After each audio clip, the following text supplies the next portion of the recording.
Hello, welcome to my closet. I normally would never make like a get ready with me video, but honestly, this conversation I like really felt prompted to talk about, but I just don't really want to like sit in front of the camera and talk about this because it's just like very heavy. So I kind of want to distract myself and I'm going to get ready a little bit while I talk to you guys.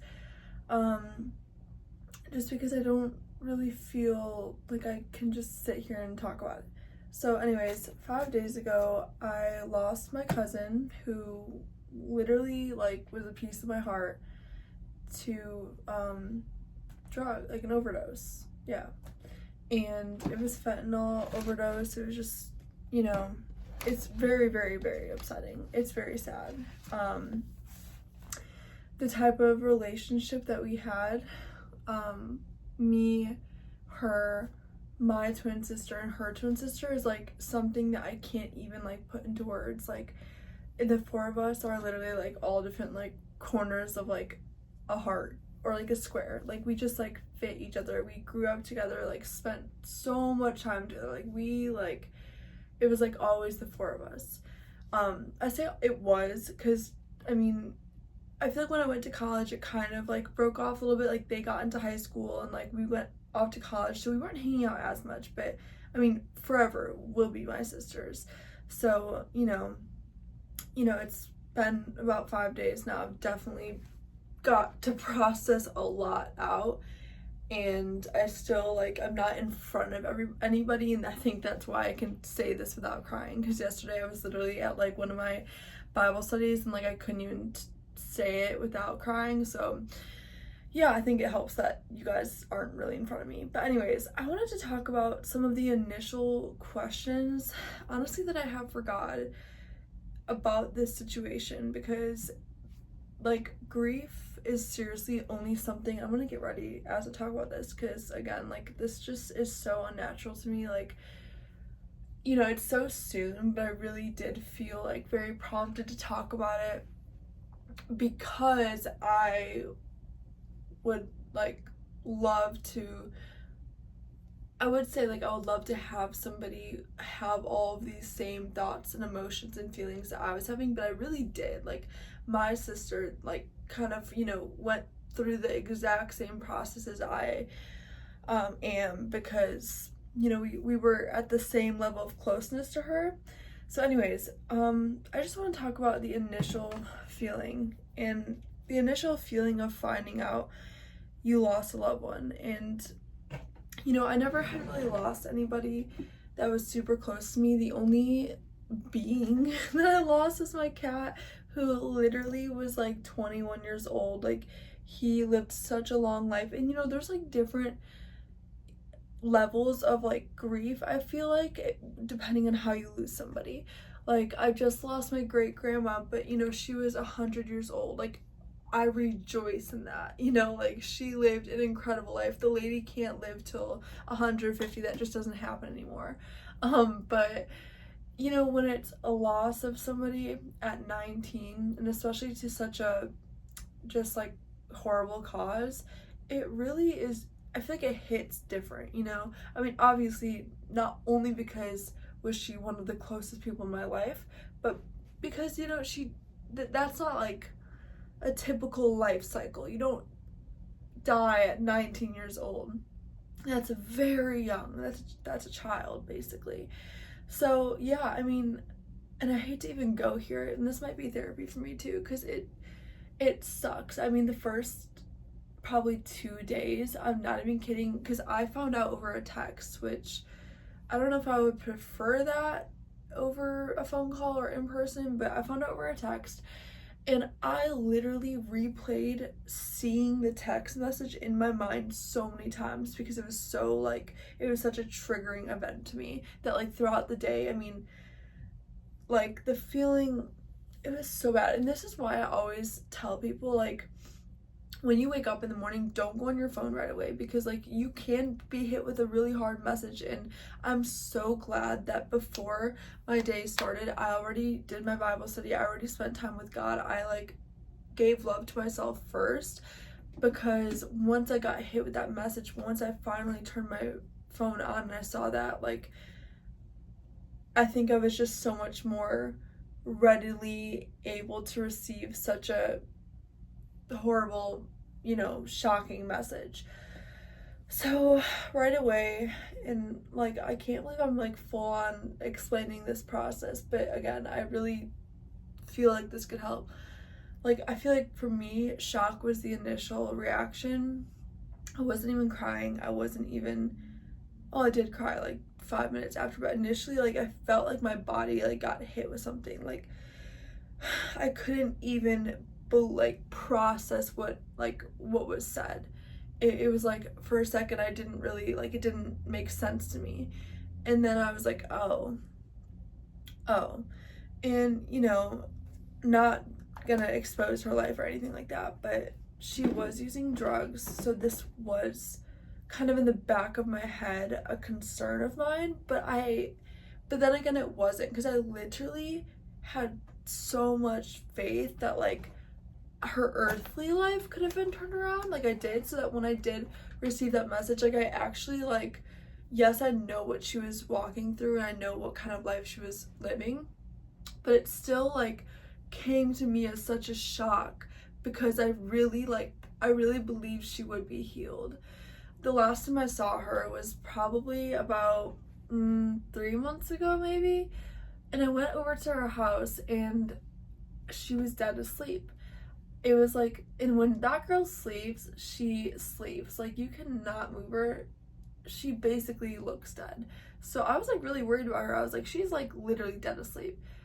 So, sorry, I prayed over her. I seriously like prayed for her healing. I prayed for like a change. I prayed for all these different things. And I really, really believed that like she would be healed and like she would have this testimony and she would be like helping other people that had issues with drugs. Like, I had this all in my mind.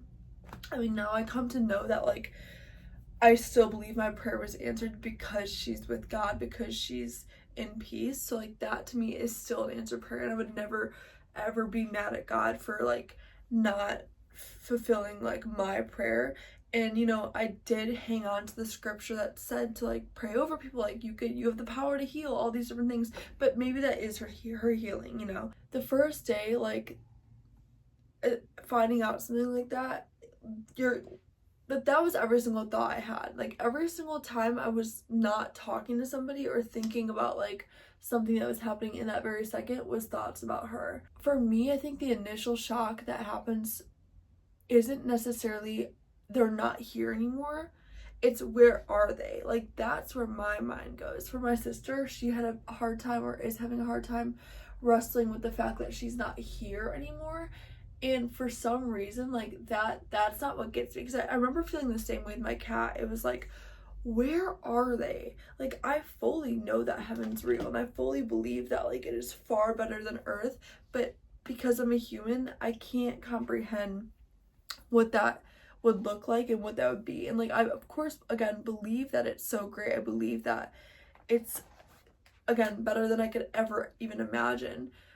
But I remember feeling a little bit worried. Like, I just hope she's okay. I just hope she's like at peace. Like, I felt worry. I felt a lot of worry, because when someone you love is just like vanished off of the face of the earth, and you, especially if you do believe in an afterlife, like, you care about where they are. And what's crazy about that though is like, they're in a place, and this is how I see it, like, they're in a place that they like, if they, I don't know, again, I don't know if they can like see us or comprehend if what we're thinking about them, or I don't know if God gives them that ability or any of that, but like, they're in a place where we wish we were. They are in a place that is free of suffering. Like, that grounds me, because I'm like, I remember like, oh my gosh, wait, no, she's actually in the place that I want to be eventually. And I'm not ready to go now, because I really do want to be on this earth. I do want to be on this earth for a while. I feel like I just have missions to live out and children to give birth to and to add to this little game we call life. I think, like I said, without having God, I genuinely do not know how I would be okay. I actually have this verse right here. I have a chalkboard in my closet, and it says the verse, "In the peace of God, which transcends all understanding, will guard your hearts and your minds in Christ Jesus." I've been literally pouring scripture into my eyes, like filling my eyes with everything that could make me feel okay, and I have. Yesterday morning, actually, it was the weirdest feeling ever. I woke up and I felt like my body physically felt different. Like, this is the weirdest way to describe it, and I'm sure I could find better words if I actually had them, but it almost felt like I got hit with a truck, but in like the best possible way ever. Like, my body felt like it got hit, but with peace.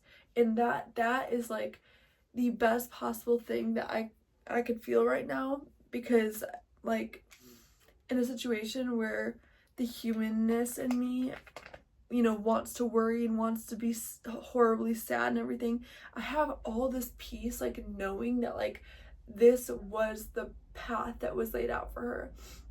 And I'm not going to show these images because I just don't want to, but right away, not right away, I think the next day, I like went to her Instagram and, you know, I was looking at everything. I just like really just wanted to like, you know, look at her and go to her TikTok and all these different things. And on her Instagram, she actually posted a picture from back in January, and it was her in this small town of Illinois that literally no one, I mean, yeah, people go, but it's very far away from where we're from. And she was standing on this beautiful road, and she was like looking behind her. She was like this, like, or actually no, she was facing the camera, but she was like looking back, okay? There was a picture that I have of me 6 months later on that same road, but I am on the other end of the road that she's on, and it's a hill. So I'm at the top of the hill, and the picture of me is the back of me looking down at her. Like, she's looking at me and I'm looking down at her. And like that, I don't know how to explain it, but that gave me so much knowing in my heart, literally in my heart, that like this was God's plan for her. Like, you guys, the pictures were unreal. Like, 6 months apart on the same street in this random little town, this random street. It's not even like a beautiful street that like everybody takes pictures at. No, it was one of the random streets in this town, and like we were literally looking at each other. That was like the first initial sign that I got, kind of, that like really reassured me and made me feel like she's okay. Do we have consciousness when we die? Are we aware that we're somewhere else? Like, are we aware of our family? Like, I'm so curious and actually quite fascinated by death, because it's just like the veil between here and the afterlife is a lot thinner than we think. I know it. I've had lots of my dead relatives visit me in dreams, like prophetic visitation dreams. Like, this is not no subconscious. Like, I've had them enter into my realm and talk to me and have full-on conversations where I can remember everything that they said, everything that they looked like, and heard their voice. Like, it was out of this world. So I've been able to connect with like the other side, and I'm very fascinated by it, because I'm like, if these family members, one of them being my grandma, who I've never met, can just come and talk to me. I've never met her. I don't really even know like anything about her besides what like I've met through my dreams and like through like the knowings. And like, of course I'm sad, but like, again, with coming with the peace, I think that the way that my brain processes is by asking questions, is by figuring out like, okay, what is this? And I get it. We're not supposed to know. We're not supposed to know. And I don't really want to know, because I know that God had us here with no information on death because he doesn't want us to know, and I'm like okay with that. But I wrote down some of the questions that I have been wrestling with and that like I wish I knew the answers to. But I was like, is she okay? Does she have any realm of consciousness? Does she know what we are thinking about her? Is she with our other relatives? Is she with her boyfriend that passed? Like, is this heaven thing like a realm that like you are doing things? Like, it's, guys, it's so crazy to me. It's so crazy to me. And for myself, and you know, this might change, I don't know, or maybe it won't, but I really don't feel fear around death. like with myself, I have studied it, I've sat with it, I've thought about it, I've contemplated it, I've prayed about it, to the fact that like I'm genuinely okay with when I go. Like I'm actually like so okay with it, and I don't want it to be anytime soon. My goal my goal, as if I have control, is to live to 100. Like I genuinely want to live a long life, but I have so much peace about my own death that when someone close to me dies, it's like, oh, like of course, like that's where we're all going. And I think that just like makes me just,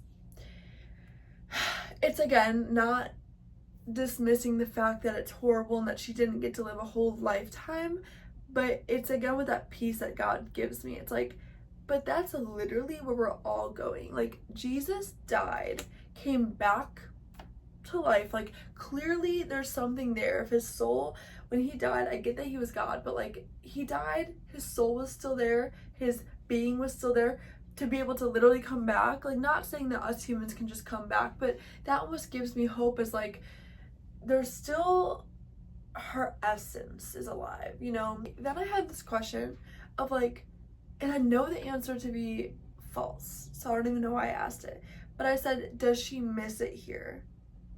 Or is she glad to be there? I know she doesn't miss it here. Okay, I know what she's been through. I know what she was dealing with. I know she doesn't miss it here. But I think part of my brain, again, trying to like understand what death is, does come into play of like, oh my gosh, like I just want her to be okay up there. Like I just don't want her to like feel like she made the wrong decision. Again, I don't know if it was like an intentional overdose or not. I don't. But that's part of like my, again, humanness being like, I just hope she's okay. But then again, like if I here on earth, this is the not eternal realm, and I trust in a God that is in the invisible eternal, then I gotta trust that she's okay, and she's more than okay, and like that this is hell. Like I don't want to say that because I didn't really mean it like that, but like we are in a broken world. We are literally, we can go outside right now and have something horrible happen to us. And my belief is that when we die, literally that's not a possibility. You are in a perfect either reality, or just like your spirit is with God and it's with oneness, and I don't know. But like I don't know. I felt this when my cat died too, because I was just like, I hope he's okay, but like of course he is. And I've had this visitation, you know, I've been praying for Jesus to show up in my dream and just like show me his body. That's been a prayer of mine. I just think it's so fascinating, especially because I've done it with like my grandma and my uncle and my grandpa, that it's like I'm like, Jesus, you could do it too. So he didn't, but he showed me his spirit. And this was the craziest God dream. And I don't have dreams like this often at all. I've probably only had, and I don't want to say only because that's actually pretty incredible, probably like under 5 or 5 like very, very prophetic God dreams. But in this one dream in particular, there was no physical form. It was just me and Jesus and our spirits. And I don't know if I was like getting a glimpse of heaven or what, but all I could tell you is I never wanted to leave that space. I couldn't see anything. I couldn't see anything. I just felt it. And I knew it was him. And it was so unreal. It was so unreal. If you're going through a loss right now, it will get easier. You're never gonna get over it. I mean, you lost somebody. Like, as long as we live, we're not gonna have them anymore. It's just how it is. And especially when you not only lose someone that was very young, but when you're young yourself, it does stink, because like if you live a very long life, it's like, dang, can't live with them anymore. Like it's really, really hard. Like it's really hard to comprehend that. But I think that we just need to have faith, and the biggest thing that I can suggest to you is to reach out to God. You know, he is close to the brokenhearted. He will give you assurance and signs. I do believe it, and I don't think that's wrong to even ask for that kind of clarity. So it will be okay. And I think we just need to remember, again, they are where we want to be. Like, they're in the promised land. Like, they are with Jesus. they're with God, y'all. Like, they're not suffering. If you were dealing with somebody through a sickness, they're not suffering, or a mental illness, whatever. And if it was a tragic event, I mean, that's a whole different reality. I have not walked through that. I cannot speak on what kind of questions I would bring up, of course. But I don't think there's any, I mean, you can still ask it, but to keep asking, like, why, it's like, sometimes we can't, because sometimes that isn't where the trust is. And I think that we could still pose our questions to God, the whys, the whats, the hows, the whens, all these things, but if he doesn't want to reveal an answer, and if there is no answer, if he can't give us one, we have to trust in that. And I know it's like, again, just to say, like, you have to trust, it's just like a broken sentence, and it's so much easier said than done. But like, God to me has proven himself so worthy to be trusted in, like, time and time again, that he would not fail me now. I know he wouldn't. So anyways, I hope you have a blessed day. Again, if you're walking through this right now, please take care of yourself, journal it out.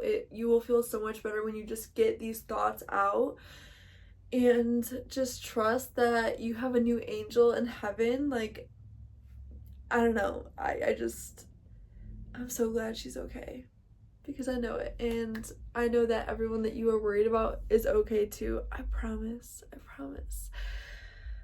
Okay, well, thank you guys, and I love you. I wish you well, and I wish you so much peace during this time.